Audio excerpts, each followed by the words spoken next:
Our final reader this evening is our special guest, Michael Martone. He is the award-winning author of For a Quarter, Not Normal, Illinois, Peculiar Fiction from the Flyover, and much more. Martone has won 2 fellowships from the NEA and a grant from the Ingram Merrill Foundation. His stories and essays have appeared and been cited in the Pushcart Prize, the Best American Stories, and the Best American Essays anthologies. He is currently a professor at the University of Alabama, where he's been teaching since 1996. Please welcome Michael.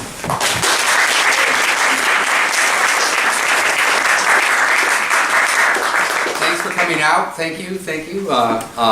And thank you for these glasses. I broke my reading glasses before I started, so now I can actually see to read, so that's good. I just thought I'd read something from a collage, because tomorrow I'm going to do a sort of long workshop in collage. And then also I visited and I think the class tonight, a class in flash fiction, so I thought I'd read a couple of flash fictions as well. The collage is from a new book that I'm working on. For those of you who don't know me, I write a lot about Indiana because somebody has to. And the most recent book, I've done a fake travel guide, and so I thought I'd do a science fiction collection on Indiana. And the underlying joke of that is, nothing happens in Indiana now, so in the future nothing will happen either, but the stuff will be better. And the name of the collection, and this I think is fortuitous too since we're where we are, is called Amish in Space. And so I'm going to read from that collection, or from that story in the collection, Amish in Space. And it is a collage, so there are various voices of the various Amish crewmen who are in space or on their way to space. The only story is that in the future, farming is sort of played out. The only people farming are the Amish. And of course, these are the Amish in Indiana, but the Pennsylvania Dutch get in there as well.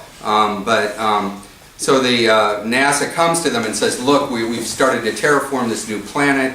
Can you go there? And you're the only one who knows how to farm it, so we're going to send you there. Are you interested? And they think, well, yeah, the Earth is kind of played out anyway, so we'll go. We have to paint the rockets black. And NASA says, no, we need them black and white so we can film, document this. And they said, no photographs. So I just read 2 sections from Crewman Yoder M. Most of us had never been in a car, let alone an airplane, when they loaded us on the jet that creates the weightlessness. The cattle were lowing in the corners of the cabin as we climbed, the chickens compressed in their nests. I looked at the children, puddles on the floor, clutching the little paper bags the English had given them to use if they got sick. I could not move, as if the thumb of God himself pinned me there on the matted floor, until that moment we began to float.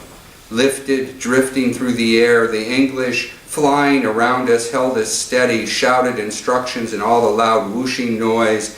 The chickens were squawking clouds, the cows ballooned, bellowed, shat, and the shit spread lazily in long streaks in all directions. The children made sick, missing the bags that tumbled freely through space. I bounced off the padded walls, the air in my lungs all left, my skin slacked.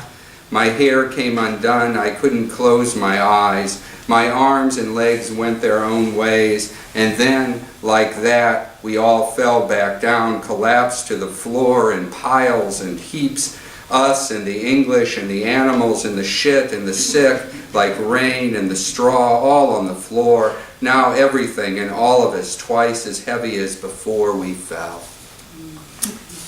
Crewman Yoder, F. On the ceiling above our heads, a half-mile away, Crewman Yoder is turning under the 5 acres of Timothy for green manure.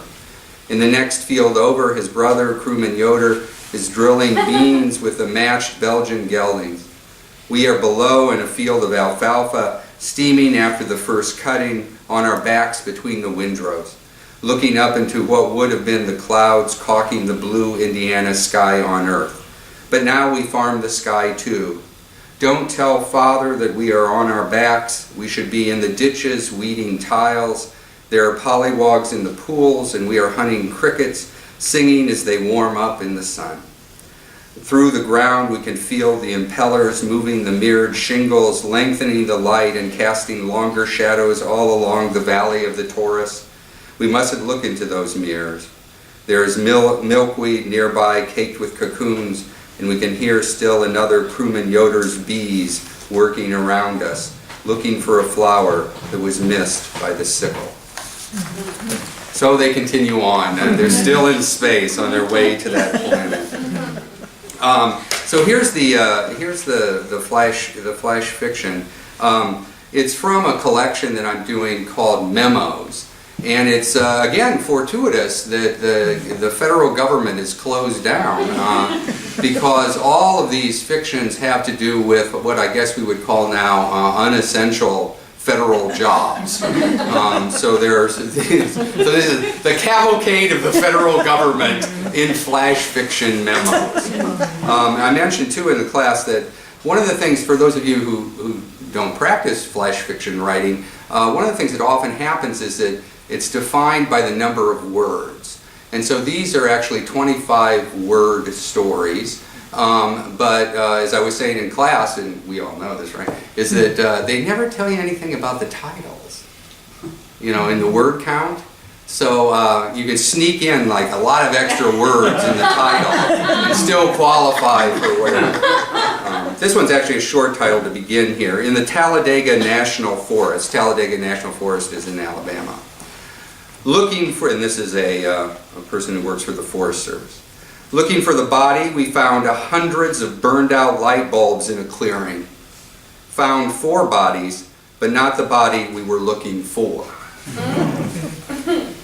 The EPA diver mapping the turbid outflow emanating from the Tully Valley mud boils enters the atropic waters of Lake Onondaga.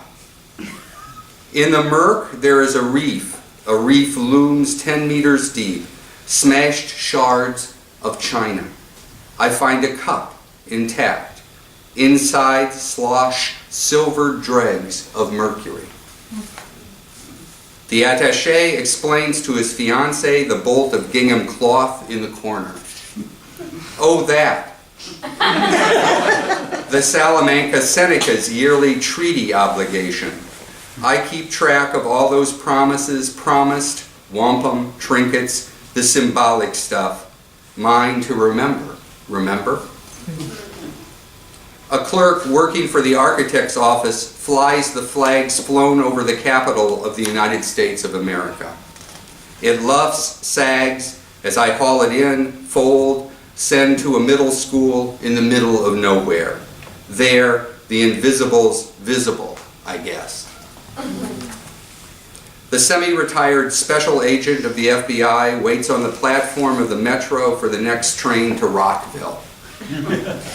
Last on the tour, I demonstrate the Thompson. Full auto, spent shells, fly.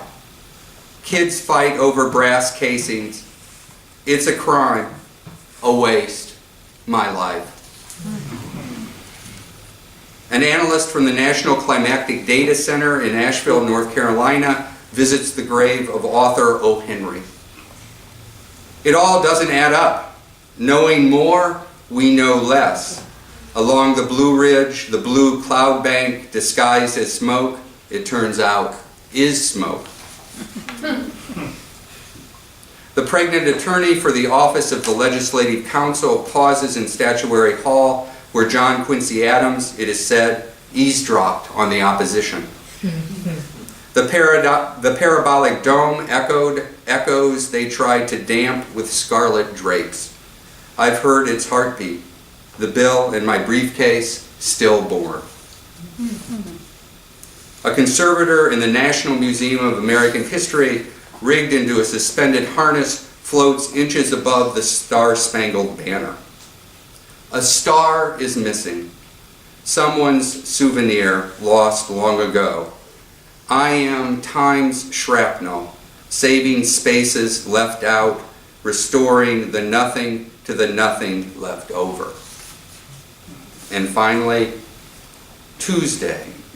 Boston Light, Brewster Island, 42 degrees, 19 hours, 40.85 seconds north, 70 degrees, 53 hours, 24.26 minutes west. The last manned lighthouse in the United States. The keeper writes when the light, flashing white every 10 seconds, shines. 100 hours. Seas calm. Pressure falling. Skies severely clear. Stars disappearing. One by one. Thanks.